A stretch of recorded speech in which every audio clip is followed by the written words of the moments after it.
everyone, Dragoon here bringing you a One Piece deck profile video. Today we'll be looking at my OP16 Gol D Roger deck.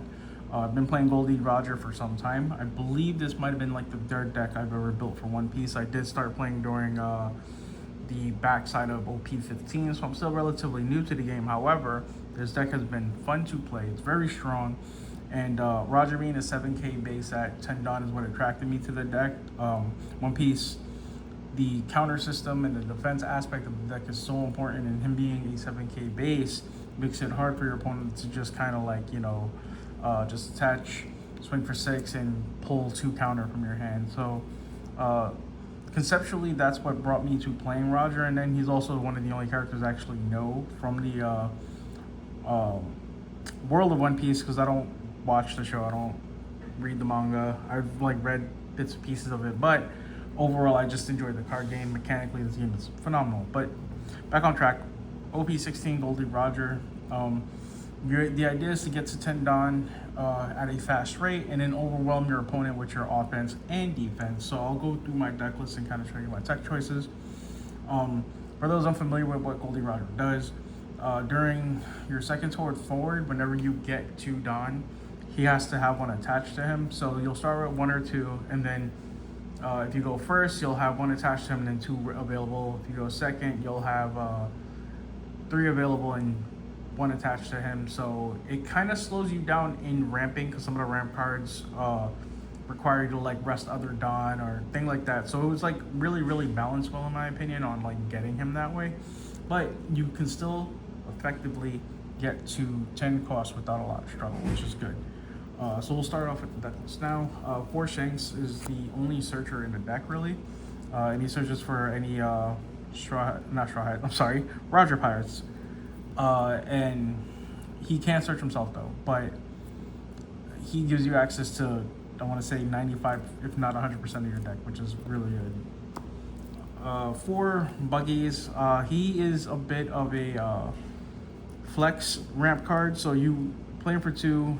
If you have a given Dawn, you get a rested Dawn, but he's also a 2k counter, so depending on how your game is going, you don't necessarily have to play him onto the field. You can just use him for the 2k counter, but if you need the ramp, he is there, and he's a great option for it.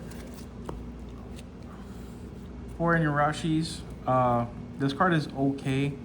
When you play him, if you have any given Dawns, you get a rested Dawn, you can blow up a 1 cost or lower. He's okay for like the NL matchup is where I really use him. But other than that, it's just a little win more-ish that he would be able to get rid of cards like that. If they come out with a better ramp card, he's probably like a replaceable slot. The other 3 costs I play that helps him ramp is Douglas Bullet. This card is great. 4k base, but when you have 8 or more Dawn, he's a 6k, which is good because it goes over or matches with most leaders in the game.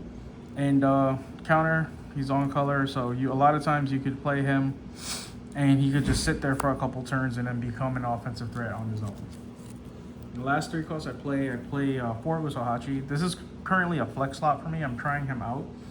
I like him being able to like rest a blocker and then like kind of push for game. It's pretty nice, and him being a 3k base lets you just attach 2 Dawn and you can swing out leaders in most scenarios, which is nice.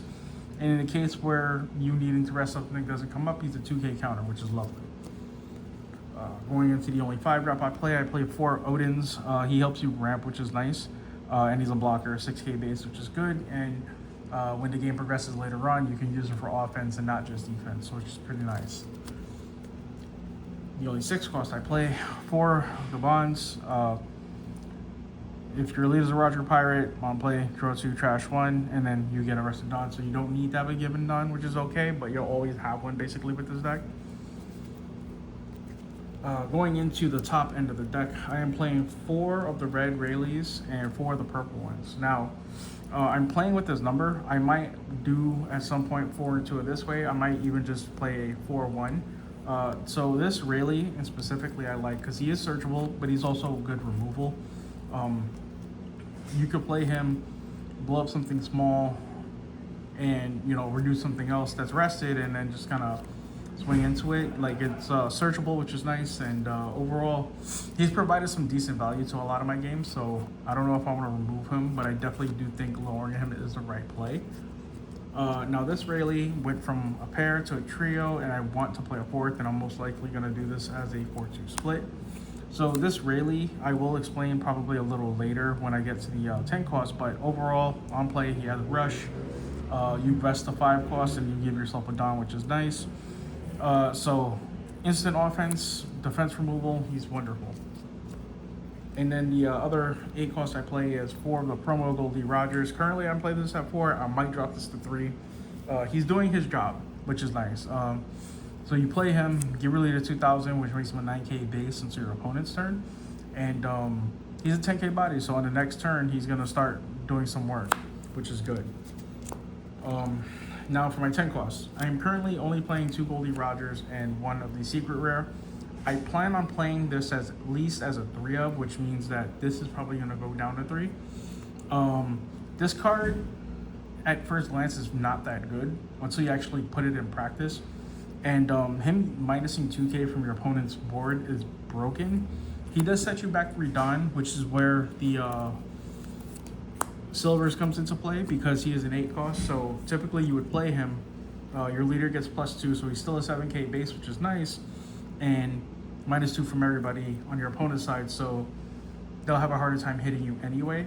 And on your next turn, when you would have 9 Don, you would play the Rayleigh because you only have 8 Don available because he'll have the 9th Don, and he'll give you your 10th Don, which puts him back to a 7K base, making him an 8K for the turn, and you get 2 high value attackers out of it. So this is like really good. This particular Roger is just really here because he's like season 2 flavor, so to speak, because he's a Rogers Pirate searchable. But I do think I want to play this as maybe even as high as a 4 of. This card is actually very good. Roger being a 13K beast is amazing. And the caveat to playing as Roger though is that all your cards that don't say Rogers Pirates in their affinity lose their effects, which means Usahachi becomes a vanilla in this deck. Which is why I kind of skimmed out on playing particular cards if you don't see Zoro in here. If you're playing Zoro, you're not playing his variant. You're more than likely playing the Shanks version of the deck, which is perfectly fine too because that deck is really fast, really strong. But I like this version because it feels more like you feel more like a tank.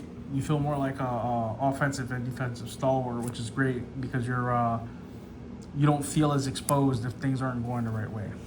Going into the event cards, I play 2 Divine Departures. This is a free counter, so to speak. You do have to trash a card from your hand. A lot of times you'll trash like maybe Rayleigh or Inuyasha. I tend to discard a lot. It's okay. Plus 3,000 is nice.